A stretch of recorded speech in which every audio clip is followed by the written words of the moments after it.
Bonjour et bienvenue dans cette vidéo.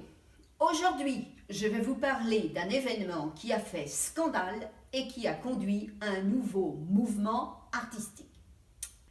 Imaginez, nous sommes en 1905, le salon d'automne vient d'ouvrir et c'est déjà l'indignation. Le 18 octobre, le président de la République, Émile Loubet, refuse d'inaugurer ce troisième salon d'automne au Grand Palais à Paris. Mais qu'est-ce qui fait peur au chef d'État? Eh bien, c'est la salle numéro 7 qui fait scandale. Voici ce que Louis Vaucel, le célèbre critique d'art de l'époque, écrit. Au centre de la salle, un torse d'enfant et un petit buste en marbre d'Albert Maquet, qui modèle avec une science délicate. La candeur de ces bustes surprend au milieu de l'orgie des tons purs. Donatello chez les fauves. La référence à Donatello est alors assez courante pour évoquer une sculpture classique. Donatello, c'est un sculpteur florentin. Et c'est ainsi qu'est né le fauvisme. Ces fauves, ce sont quelques peintres qui exposent 39 tableaux qui font scandale par leur couleur et leur liberté d'expression. Leurs noms ?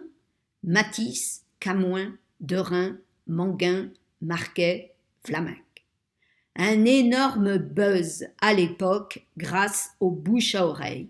Tout le monde se précipite pour voir cette salle 7 surnommée la cage aux fauves. Le public se sent agressé par ce genre de peinture. Un tableau en particulier fait scandale. La femme au chapeau de Matisse. Selon les critiques, c'est un pot de peinture jeté à la face du public. Je ne veux pas critiquer tout le temps, mais je connais les noirs, les blancs, les jaunes, les peaux rouges, mais les verts. Amélie était martienne.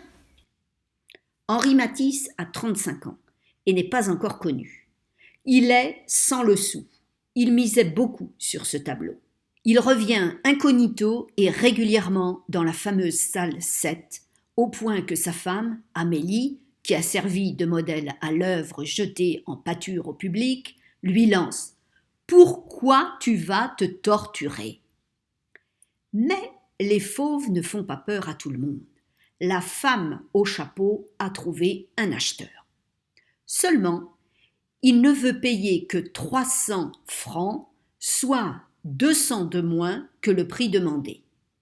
Matisse, aux abois, ma foi, s'en contenterait. Mais pas sa femme. Quitte à être moquée, au moins que cela rapporte. Elle déclare à Matisse « Les acheteurs paieront ton prix. La différence permettra d'acheter des vêtements d'hiver pour Margot. » Les collectionneurs acceptent le prix de Matisse. Le fauvisme n'est pas un mouvement ou une école. Ces peintres ne produiront aucune théorie de groupe. Le fauvisme ne désigne ni un style, ni un programme esthétique. Le fauvisme, c'est une énergie, une attitude insurrectionnelle qui s'exprime notamment par la libération de la couleur et la simplification des formes. Ces peintres veulent aussi sortir des références académiques. Ils s'intéressent aux arts premiers, à la culture populaire. 3 ans après, ce groupe se disloquera et chacun suivra son chemin. Mais le fauvisme a fait des émules et toujours aujourd'hui, des artistes se revendiquent du fauvisme. J'ai hâte de voir ce que cela va vous inspirer. Voici ma création fauve d'aujourd'hui. Et je vous dis à demain pour une autre aventure.